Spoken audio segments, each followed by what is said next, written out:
Our next guest is an award-winning writer and editor. Her inspiring and impressive career spans newspapers, magazines, publishing, and public relations.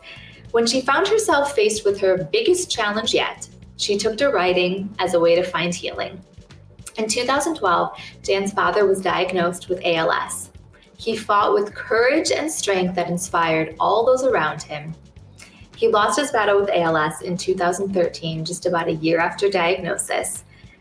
Jan wrote Surrounded by Love, My Family's Journey Through ALS in tribute to her father and to all those who helped her along the way. Here to share her journey, please welcome published author Jan Matthews. Hi, Susan. Hi, Jan.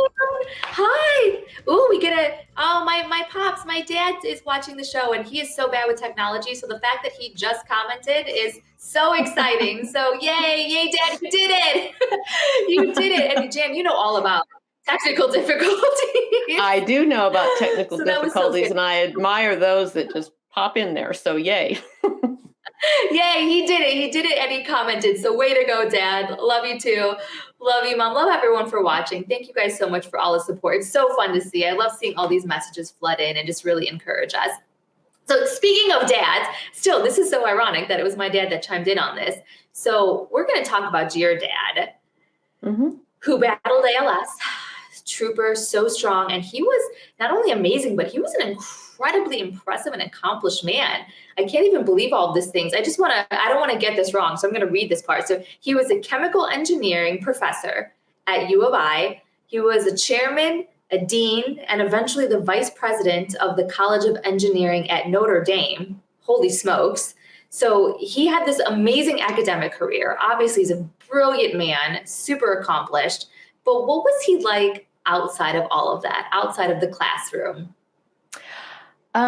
Yes, you're right. My dad was always my hero in many ways. And I think much of what he exhibited in the classroom is what we saw at home, my sisters and I. He was a very a logical person. He was very encouraging. He was very supportive. He was always very calm.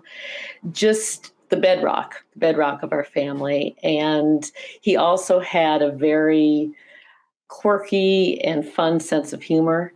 He was the person that no matter what you were doing, he made everything a little more fun. So he had that as well. And one thing I admired so many things about my dad, but one thing I try and emulate is no matter what he did, he would give himself 100% to that experience. It didn't matter if he was reading a book, if he was working on a puzzle, if he was teaching a class, doing a household project. He was 100% into that experience, into that moment, into that conversation, and got the most out of it. And I just think that's a lovely quality. Mm-hmm. And it's one we should all sort of aspire to. That's been one of my goals, honestly, for 2022. It's very easy to get distracted. It's very easy I'm on my phone a lot, looking at social media. And so what you're saying, it sounds so simple, but it's so beautiful to be present and to just truly give your all to whatever you're doing at the moment. And I mean, he cracked the code, obviously.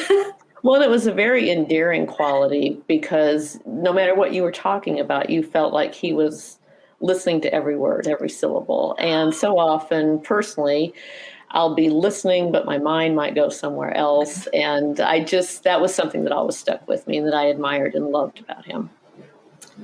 I love that. I love finding these beautiful qualities in these individuals we get to talk about, because then it becomes, I've said it before with other people, like, let's live a little bit more like Roger in those moments. Let's channel the best in these amazing individuals that have inspired us. And let's also, I want to challenge that to all the viewers, everyone that's watching. Let's live a little bit more like Roger in those moments and consciously take moments to step back and say, no, I want to be more present. Channel your inner Roger in those moments. Well, and one thing too that I admired, like I say, so many things, but the same qualities that defined his life when he was in perfect health. And he was in perfect health 99% of his life. He was a runner. He was very athletic. So ALS was basically out of the clear blue, but every quality that he exhibited throughout those good years, those healthy years, defined him throughout his battle with ALS too. Just the positive nature, you name it. It was characteristic throughout his life. And it's easy to do when times are good, but to carry that through that battle, which, as we all know, is difficult, heartbreaking, it was pretty amazing to me and my sisters and to my mom to witness that.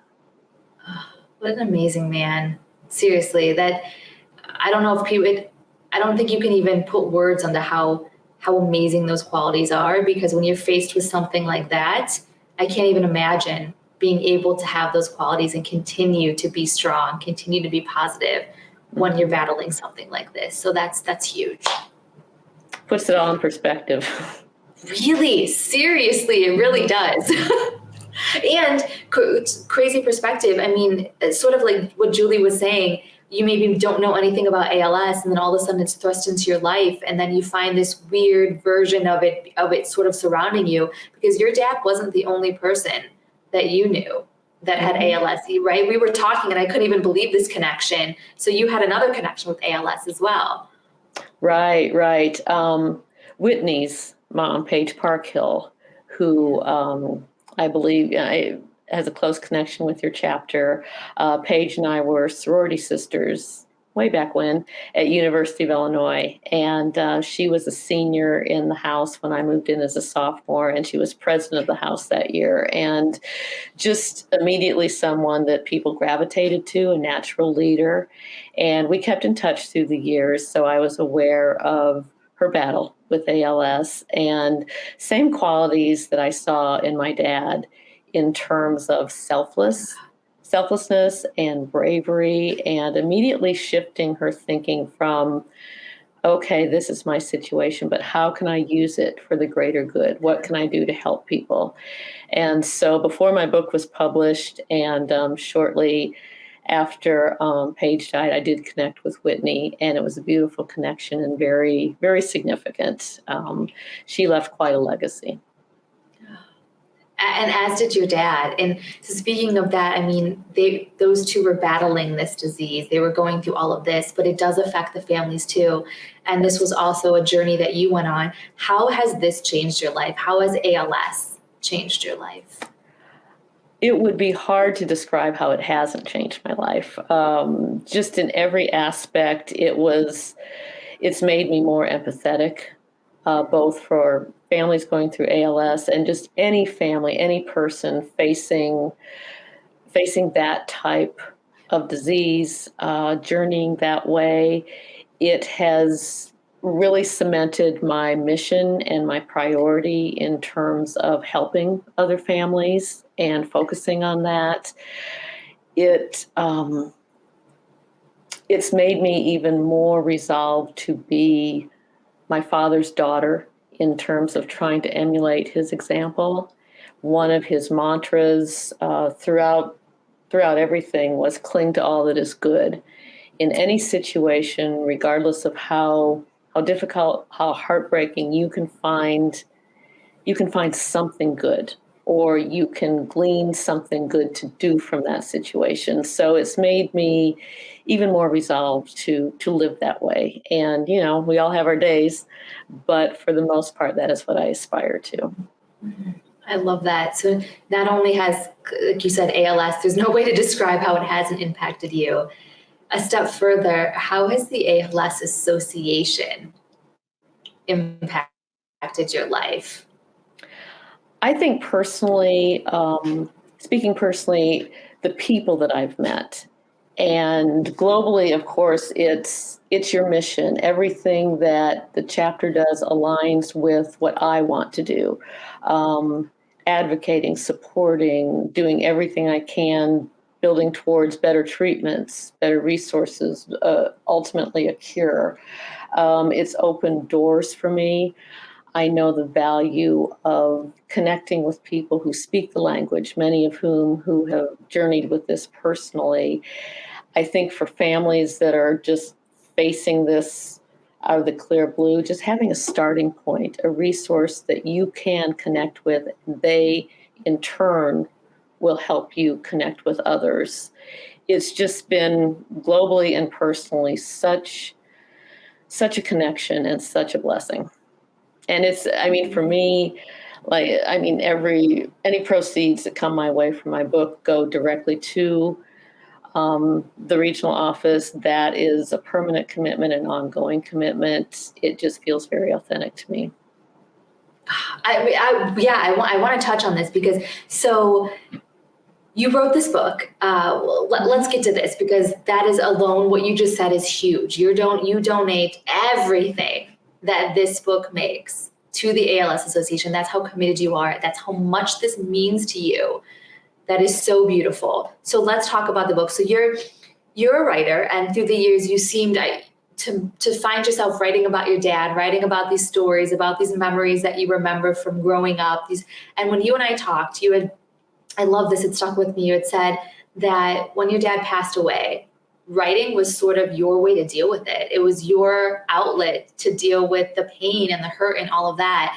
So how did all of that turn into Surrounded by Love? It started basically, I never set out to write a book personally, but from the time my dad experienced symptoms throughout his diagnosis, throughout his battle, after every time I saw him or witnessed anything visited, I would just automatically journal about it. It was my way of trying to wrap my mind around what was happening to him and to my family. It was kind of a very personal therapeutic type thing. And I'm a member of a couple of writing groups locally. And so I would workshop what I wrote, share my essays once in a while, get feedback from fellow writers that I really respected. Excuse me. And at some point, I got enough feedback from members who said, you've got a book here, maybe, and a manuscript. And so I started seeing it differently in terms of organizing what I wrote into chapters, into something very coherent. And it went from there. At first, it was just designed to maybe be self-published for my family, my nieces, my nephews, my children, grandchildren, a personal memoir. But then I saw something potentially bigger and something that could affect more people. So it really, you talked in your earlier conversation about serendipity, about the universe working with you, the right people coming into your life. And that's what happened with Surrounded by Love. It just continued to build. And I just feel, I don't know what my dad would think. He was a very, very humble person, but I like to think that he would smile on this and feel that we made the best of a heartbreaking situation. And my name is on the book cover as author. That's beautiful, but it's really my family story.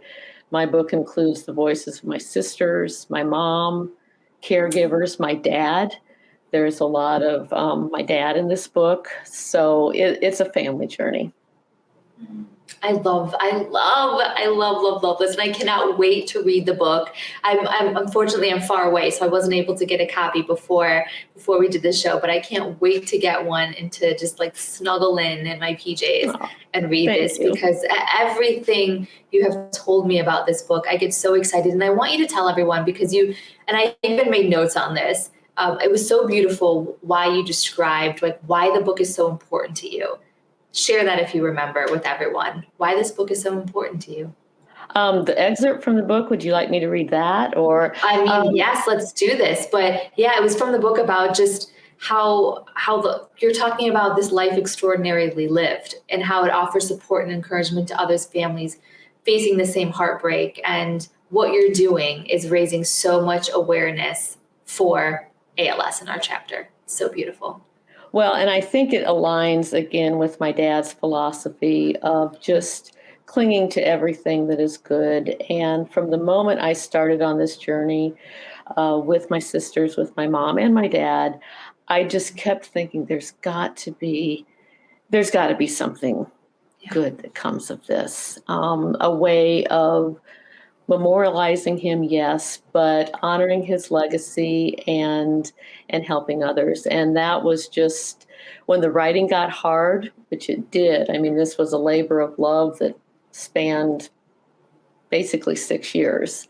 When it got hard, I just kept drawing back to that idea of keep going. There's going to be something good that comes of this. And he, the title Surrounded by Love, that's exactly what my dad did throughout my life, surrounded us with love. I love that. Yeah, give us a little sneak peek, give us a little taste of what we can find in Surrounded by Love.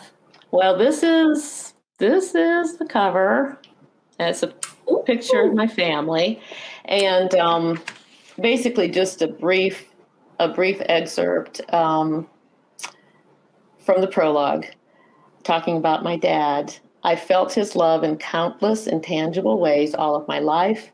Dad was always my hero, not a superpower or saint, but better.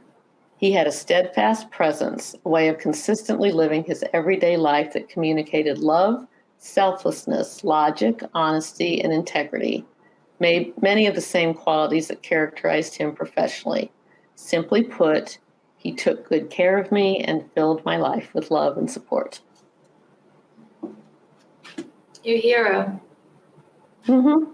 Absolutely. 100% your hero. And I know for a fact he would be so proud of what you're doing. And you yourself and your father and your family have been a direct recipient of the love and support from the ALS Association, from the ALS community, from all of it. And now you in turn are giving that to so many other people. I think it's amazing. Well, and I think personally, speaking for my family and what I saw my parents go through, if anyone knows, if you know of any family struggling with ALS, I mean, yes, there are beautiful resources like, the regional office and all of that. But on a personal level, don't hesitate to reach out. Don't hesitate to say something, show up, whether it's a card, a meal, a phone call, an email, you name it, because this can be a very isolating and painful journey that many people don't understand. So any show of support, personally, I think is huge, speaking for what that meant to my parents. What were some of those outreaches that you had that meant a lot to you guys? I think just my sisters and I we didn't live in the same city as my parents. So simply knowing that friends would show up for them on a regular basis. I mean, we visited as often as we could for as long as we could, but we had our limits. And just knowing that they had a local community that would just show up for them was huge. So no small act is overlooked or underestimated. I love that. And speaking of acts, what is something that, because you've continued to fight this disease, you're donating 100% of the profits from your book to the chapter, and you just said that that's an ongoing commitment that will never change. You are fighting this in your dad's honor and continuing to help others. What is something that our viewers can do to honor your father? Honestly, contributions. I teamed up with 3 friends to form a walk team in September for the mini walks. So obviously financial, but also personally, just trying to understand and enlighten yourself about the disease. Reach out to people that you know. I found personally, the more you share, the more stories you hear, and there are more people affected by this than you realize. So it can be, financial, it can be personal, just anything helps. I love it. Well, Jan, thank you so much. You guys, the link is up in the comment section to get Jan's book, Surrounded by Love. It is so beautiful. And we just got that one little taste, is just one of the nuggets of love and happiness that is in this book. The pages are filled with so many beautiful stories. So make sure you check that out. Jan, thank you for your commitment to not only our chapter, but to raising awareness, to raising funds, to continuing to share your dad's story. It is so beautiful. I'm so happy that you're in our ALS family. I'm going to stay there. Thank you. I love it. See, it's another one of those things. You come in and we just latch onto you. We never let you go. I love this. Good. That's a good thing. It's true. Anything you want to say to everybody to kick off the new year, 2022, before you go? Simply to know that there's always hope. there's always something good that you can take from every situation, even when it seems otherwise. I think if you hang with it and if you just keep focusing on what is good, that's my mantra every day. Cling to all that is good. And that's what I will try and do through the year and beyond. I love it. Jan, thank you so much for everything. I hope I see you again real soon, and I cannot wait to dive into that book. Thank you. Thank you very much. Bye.